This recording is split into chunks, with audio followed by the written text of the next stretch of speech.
Assalamualaikum warahmatullahi wabarakatuh.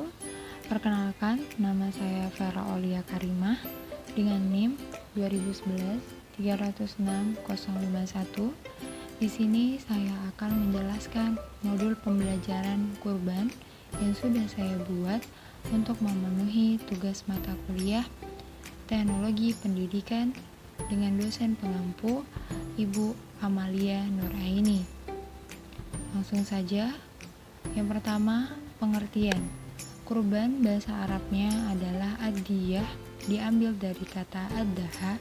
Makna ad-daha adalah permulaan siang setelah terbitnya matahari, dan duha yang selama ini sering kita gunakan untuk sebuah nama sholat, yaitu sholat duha, di saat terbitnya matahari hingga menjadi putih cermumpang. Adapun ad-duyah atau kurban menurut syariat adalah sesuatu yang disembelih dari binatang ternak yang berupa unta, sapi, dan kambing untuk mendekatkan diri kepada Allah yang disembelih pada hari raya Idul Adha dan hari tasyrik. Hari tasyrik adalah hari ke-11, 12, dan 13 Zulhijjah. Semua hari-hari tasyrik adalah waktu menyembelih kurban. Hadis riwayat Ad-Darqutni dan Al-Baihaqi Bulhaqi. Selanjutnya, hukum kurban. Hukum menyembelih kurban menurut mazhab Imam Syafi'i dan jumhur ulama adalah sunnah yang sangat diharap dan dikukuhkan. Ibadah kurban adalah termasuk syiar agama dan yang memupuk makna kasih sayang dan peduli kepada sesama yang harus digalakkan. Hukum kurban menurut Imam Abu Hanifah adalah wajib bagi yang mampu. Perintah kurban datang pada tahun kedua Hijriah. Adapun kurban bagi Nabi Muhammad SAW adalah wajib, dan ini adalah hukum khusus bagi beliau. Selanjutnya, syarat orang yang berkurban. 1. Seorang muslim atau muslimah. Yang kedua, usia balik. Balik ada 3 tanda, yaitu keluar mani bagi anak laki-laki dan perempuan pada usia 9 tahun Hijriah. Yang kedua, keluar darah haid usia 9 tahun Hijriah bagi anak perempuan. Jika tidak keluar mani dan tidak haid, maka ditunggu hingga umur 15 tahun. Dan jika sudah genap 15 tahun, maka ia telah balik dengan usia, yaitu usia 15 tahun. Dan jika ada anak yang belum balik, maka tidak diminta untuk melakukan kurban, akan tetapi sunnah bagi walinya untuk berkurban atas nama anak tersebut. Yang ketiga, barakah. Maka orang gila tidak diminta untuk melakukan kurban, akan tetapi sunnah bagi walinya untuk berkurban atas nama orang gila tersebut. Yang keempat, mampu.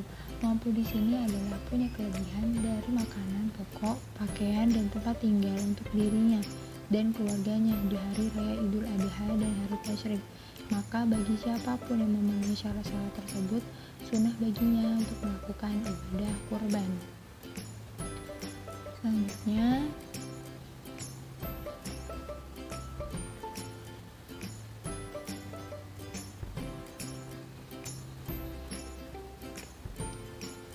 macam-macam binatang yang boleh dijadikan kurban. Yang pertama, unta diperkirakan umurnya 5-6 tahun. 2 sapi atau kerbau diperkirakan umurnya 2 tahun ke atas. Yang ketiga, kambing atau domba dengan bermacam-macam jenisnya diperkirakan umurnya 1-2 tahun. Selanjutnya, sunnah dalam menyembelih kurban. Yang pertama, dalam keadaan bersuci. Yang kedua, menghadap kiblat. Yang ketiga, membaca niat dan doa. Yang keempat, kesunahan lain saat menyembelih kurban. Hendaknya mulai awal Zulhijjah tanggal 1 hingga saat menyembelih kurban agar tidak memotong atau mencabut rambut atau kukunya, seperti yang disabdakan Nabi SAW. Jika masuk bulan Zulhijjah dan salah seorang dari kalian ingin menyembelih kurban, maka hendaklah ia tidak memotong sedikitpun dari rambutnya. Hadis riwayat Muslim. Jika bisa, menyembelih sendiri bagi yang mampu. Mempertajam kembali pisaunya. Yang ketujuh, mempercepat cara penyembelihannya. Yang kedelapan, membaca bismillah dan takbir seperti yang telah disebutkan sebelum membaca doa. Yang kesembilan, di depan warga agar semakin banyak yang mendoakannya. Yang kesepuluh, kurban Yang sunnah bukan nazar, disunahkan bagi nazar untuk mengambil bagian dari daging kurban biarpun hanya sedikit.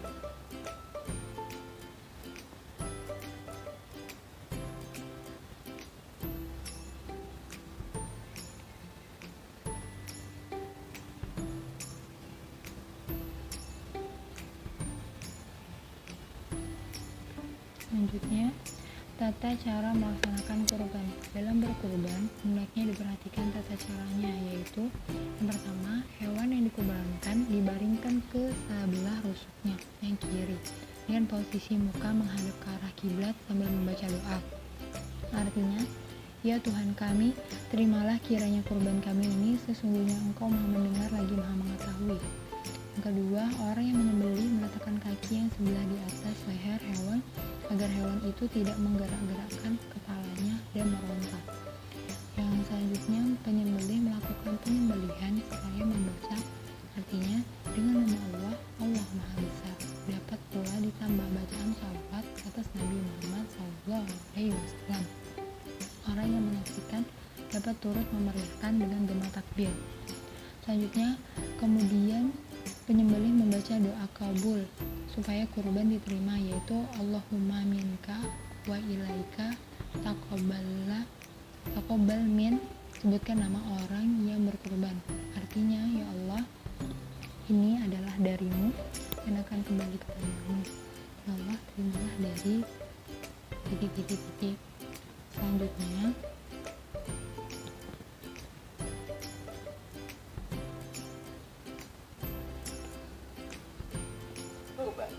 nontonlah video berikut. Kurban. Lalu jawablah.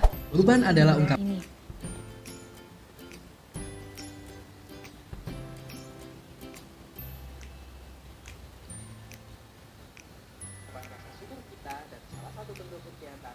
rasa syukur kita dan salah satu bentuk kegiatan untuk mendekatkan diri kepada Allah Subhanahu wa Ta'ala, serta merupakan bukti kesungguhan kita dengan menyerahkan segalanya kepada Allah Sang Pencipta. Seperti kisah Nabi Ibrahim alaihissalam yang mengikhlaskan putra satu-satunya yang sangat beliau cintai, yaitu Nabi Ismail. Dengan perintah Allah, maka beliau rela untuk mengorbankan putranya tersebut. Hal ini tentunya merupakan wujud dari penyerahan dirinya kepada Allah Subhanahu wa Ta'ala. Namun, dengan keikhlasan beliau, ketika Nabi Ismail mau disembelih, dia digantikan oleh Allah dengan seekor domba. Hewan kurban. Hewan yang bisa dikurbankan seperti yang disebutkan dalam surat Al-Hajj ayat 34. Dan bagi tiap-tiap umat telah kami syariatkan penyembelihan kurban, supaya mereka menyebut nama Allah terhadap binatang ternak yang telah direzekikan Allah kepada mereka. Maka Tuhanmu ialah Tuhan yang Maha Esa. Karena itu berserah dirilah kamu kepadanya, dan berilah kabar gembira kepada orang-orang yang tunduk patuh kepada Allah. Dari ayat tersebut, hewan yang dapat disembelih untuk ibadah kurban adalah dari jenis bahimatul al-an'am atau hewan ternak. Dan ketika melakukan penyembelihan disyariatkan agar menyebut nama Allah. Untuk jenis hewan ternak yang disyaratkan dalam berkurban seperti kambing, sapi, unta. Pembelajaran kita hari ini, saya minta maaf apabila banyak salah. Assalamualaikum warahmatullahi wabarakatuh.